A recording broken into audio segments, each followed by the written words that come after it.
नमस्कार साथियों, स्वागत है आप सबका आपके अपने YouTube चैनल पर।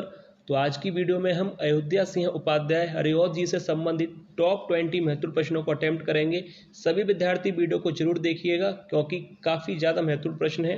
अगर वीडियो आप लोगों को पसंद आए तो वीडियो को लाइक कीजिएगा और चैनल को सब्सक्राइब करने के साथ साथ वीडियो को शेयर जरूर कीजिएगा। तो चलिए वीडियो को शुरू करते हैं और देखते हैं आज का हमारा पहला प्रश्न। तो देखिए, सबसे पहला प्रश्न है, हरिऔध जी को आधुनिक काल का सूरदास किसने कहा है? ऑप्शन दिए गए हैं डॉक्टर गणपति चंद्र गुप्त, या ऑप्शन बी राहुल सांकृत्यायन, या option C doctor Ramkumar Verma, या option D doctor Ramvilas Sharma.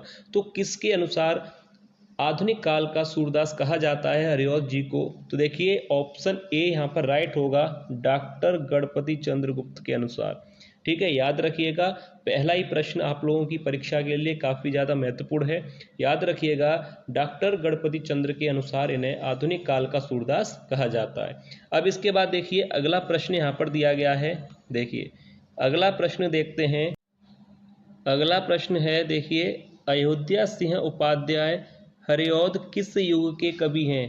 Option A Bharatendu युग, ऑप्शन बी द्विवेदी युग, सी छायावादी युग, या ऑप्शन डी छायावाद उत्तर युग। तो देखिए, अयोध्या सिंह उपाध्याय किस युग से संबंधित हैं, किस युग के कवि हैं? ऑप्शन बी यहाँ पर राइट हो जाएगा कि द्विवेदी युग के ये प्रमुख कवि हैं। अयोध्या सिंह उपाध्याय हरिऔध जी द्विवेदी युग के प्रमुख कवि माने जाते हैं। तो यहाँ पर राइट आंसर हो जाएगा ऑप्शन बी। अब इसके बाद देखिए, आगे यहाँ पर प्रश्न दिया गया है। देखिए, अगला प्रश्न है, हरिऔध जी का जन्म कहाँ हुआ था? Option A Agra, B Azamgarh, C Bareilly, या डी हैदराबाद। तो देखिए, हरिऔध जी का जन्म जो है कहाँ पर हुआ था, तो मैं आप लोगों को देखिए बता दूं, यहाँ पर ऑप्शन दिए गए हैं 4, जिसमें राइट होगा ऑप्शन बी आजमगढ़। याद रखिएगा, हरिऔध जी का जन्म जो हुआ था वह उत्तर प्रदेश राज्य के आजमगढ़ जिले के निजामाबाद जगह पर स्थान पर इनका जन्म हुआ था। याद रखिएगा, मैंने आपको एक ही लाइन में क्लियर कर दिया कि अयोध्या सिंह उपाध्याय हरिऔध का जन्म जो है कहाँ पर हुआ था? उत्तर प्रदेश राज्य में आजमगढ़ जिले में और निजामाबाद स्थान पर इनका जन्म हुआ था। याद रखिएगा, इससे प्रश्न बन सकता है कि इनका जन्म कहाँ हुआ था। तो याद रखिएगा, आजमगढ़ जिले में, उत्तर प्रदेश राज्य के आजमगढ़ जिले में इनका जन्म हुआ था। अब इसके बाद देखिए, अगला प्रश्न देखते हैं। देखिए, अगला प्रश्न है, हरिऔध जी का जन्म किस वर्ष हुआ था, यानी किस वर्ष में इनका जन्म हुआ था? ऑप्शन ए सन 1864 में, या सन 1865, 1866, या ऑप्शन डी सन 1867। किस वर्ष इनका जन्म हुआ था? तो देखिए, याद रखिएगा, इनका जो जन्म है सन 1865 में हुआ था। याद रखिएगा, जन्म कहाँ हुआ था? अभी आपको पता है जन्म कहाँ हुआ था, उत्तर प्रदेश राज्य के आजमगढ़ जिले में इनका जो है जन्म है। और किस वर्ष इनका जन्म हुआ था? सन 1865 में। याद रखिएगा इनके बारे में, 1865 में इनका जन्म हुआ था। अब इसके बाद अगला प्रश्न यहाँ पर दिया गया है। देखिए, अगला प्रश्न है कि हरिऔध जी को किस नाम से जाना जाता है? ऑप्शन ए उपन्यास सम्राट कहे जाते हैं, या ऑप्शन बी एकांकी सम्राट कहा जाता है, या ऑप्शन सी कवि सम्राट, या ऑप्शन डी काव्य शिरोमणि। तो देखिए, अयोध्या सिंह उपाध्याय हरिऔध जी को जो है क्या कहा जाता है? तो राइट आंसर हो जाएगा ऑप्शन सी, यानी कवि सम्राट इनको कहा जाता है अयोध्या सिंह उपाध्याय हरिऔध जी को। याद रखिएगा, उपन्यास सम्राट यहाँ पर राइट आंसर नहीं है। उपन्यास सम्राट किसको कहा जाता है? मुंशी प्रेमचंद जी को। तो याद रखिएगा, मुंशी प्रेमचंद को उपन्यास सम्राट कहा जाता है और कवि सम्राट कहा जाता है अयोध्या सिंह उपाध्याय हरिऔध जी को। यहाँ पर आप लोग क्लियर हैं, बिल्कुल कोई भी प्रश्न पर यहाँ तक कोई डाउट नहीं होगा। अब इसके बाद देखिए, आगे यहाँ पर प्रश्न दिया गया है। देखिए, अगला प्रश्न है, खड़ी बोली हिंदी का पहला महाकाव्य है।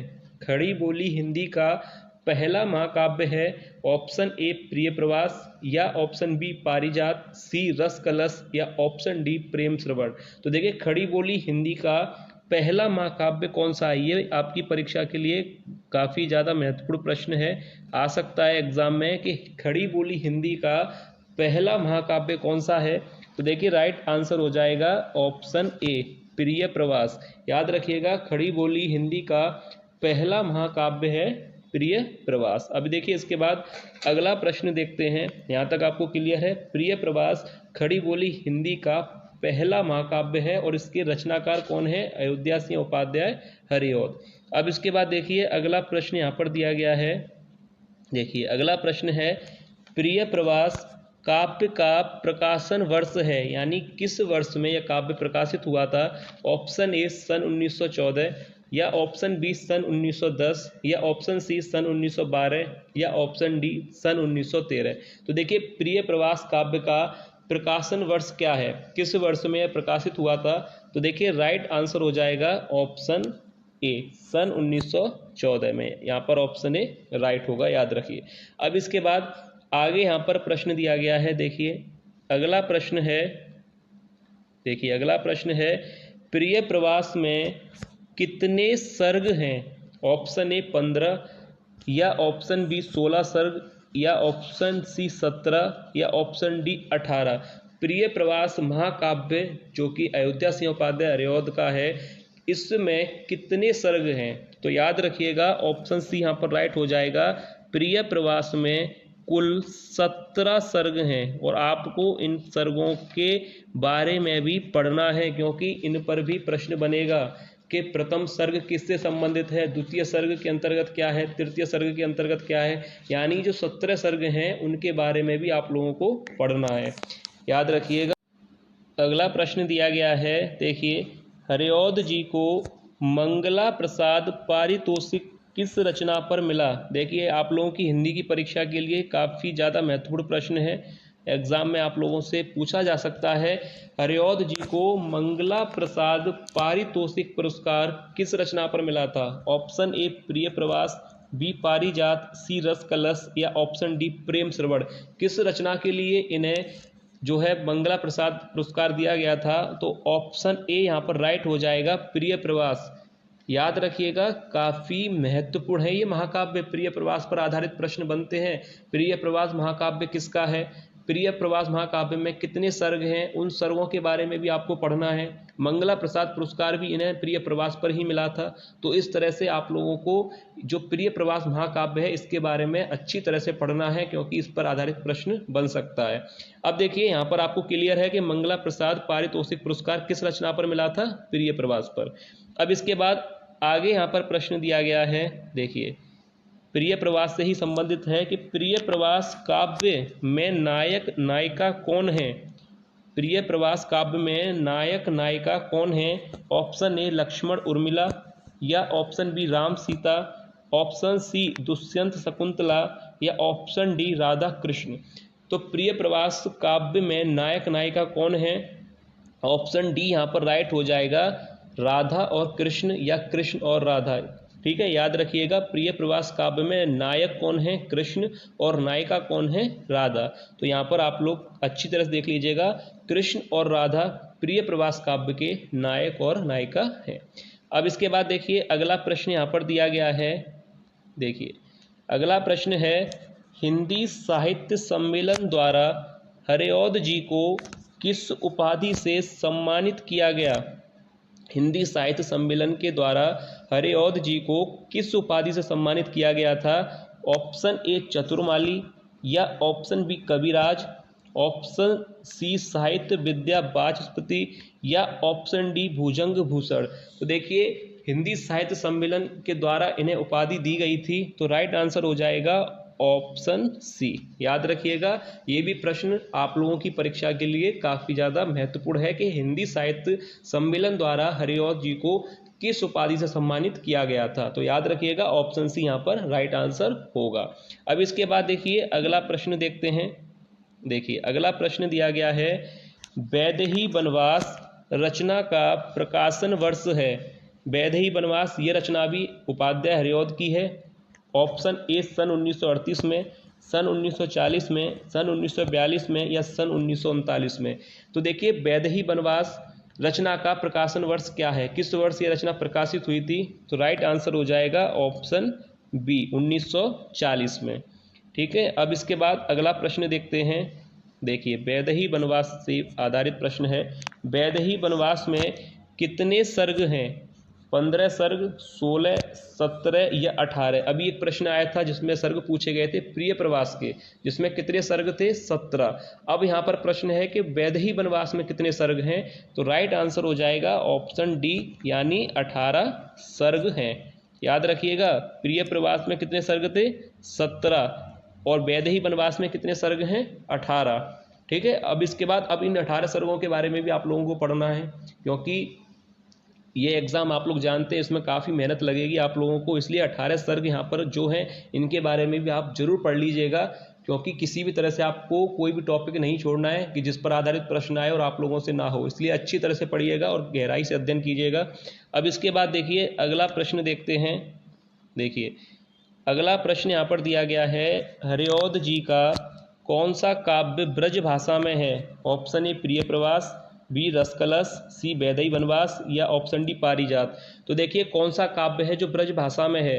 तो राइट आंसर हो जाएगा ऑप्शन बी रसकलश, क्योंकि हरिऔध जी शुरुआत में ब्रज भाषा में जो है करते थे कविताएं, उसके बाद इनका जो सबसे पहले ब्रज भाषा में लिखा गया काव्य है वह है रसकलश, और ज़्यादातर इनकी जो रचनाएं हैं वह खड़ी बोली में हैं। दोनों में रचनाएं करते थे, खड़ी बोली और ब्रज भाषा में, पर इनकी अधिकांश रचनाएं खड़ी बोली में हैं, इसलिए यहाँ पर जो पहला काव्य था इनका हरिऔध जी का काव्य ब्रज भाषा में वह है रसकलश। अब इसके बाद देखिए आगे यहाँ पर प्रश्न दिया गया है। प्रश्न है कि पारिजात रचना का प्रकाशन वर्ष है, किस वर्ष में पारिजात जो है प्रकाशित हुआ था? सन 1938 में, सन 1937 में, सन 1935 या सन 1936।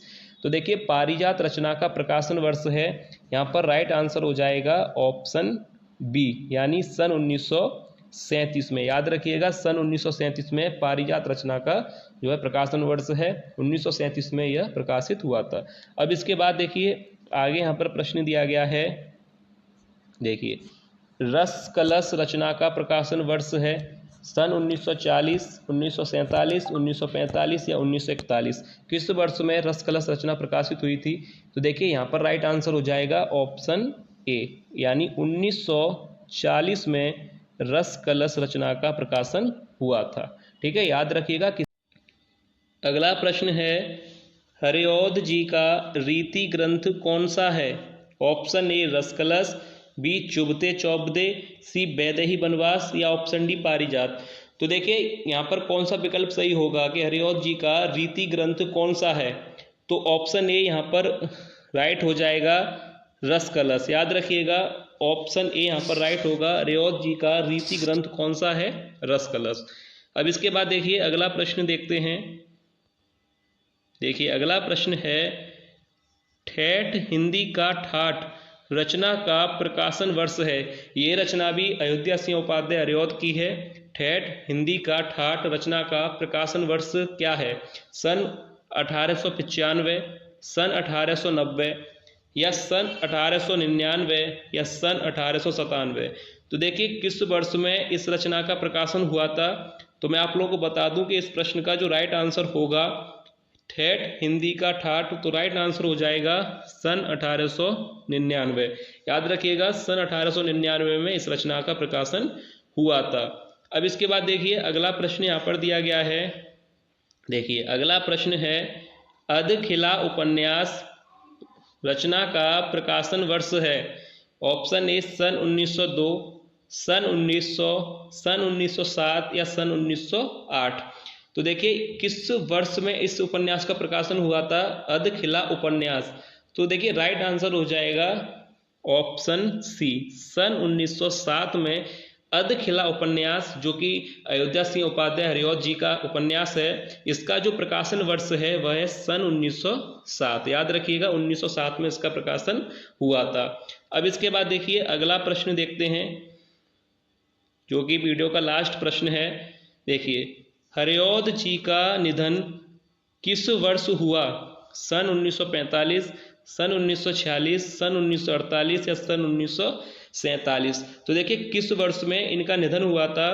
तो राइट आंसर हो जाएगा ऑप्शन डी, सन 1947 में इनका निधन हुआ था। एक बार मैं आप लोगों को फिर से क्लियर कर दूं कि हरिऔध जी का जो जन्म है सन 1865 में इनका जन्म हुआ था, और 1947 में इनकी मृत्यु हुई थी। याद रखिएगा, जन्म हुआ था 1865 में, उत्तर प्रदेश राज्य के आजमगढ़ जिले में इनका जन्म हुआ था और निधन इनका 1947 में हुआ था। याद रखिएगा इनके बारे में। और जो भी वीडियो में मैंने आप लोगों को समझाया है उसको भी आप जरूर ध्यान दीजिएगा, सर्गों के बारे में जरूर पढ़िएगा क्योंकि इन पर आधारित प्रश्न भी बनते हैं। तो यह था आज की वीडियो का लास्ट प्रश्न। उम्मीद करता हूं कि आप लोगों को वीडियो पसंद आई होगी, आज के प्रश्न आप लोगों को अच्छे लगे होंगे। अगर वीडियो आप लोगों को पसंद आई है तो वीडियो को लाइक जरूर कीजिएगा और चैनल को सब्सक्राइब करने के साथ साथ वीडियो को शेयर जरूर कीजिएगा। तो चलिए मिलते हैं नेक्स्ट वीडियो में ऐसे ही और महत्वपूर्ण एमसीक्यू के साथ। तब तक आप लोग अपनी तैयारी अच्छी तरह से करते रहिए, मेहनत करते रहिए, एक दिन सफलता आपको जरूर मिलेगी।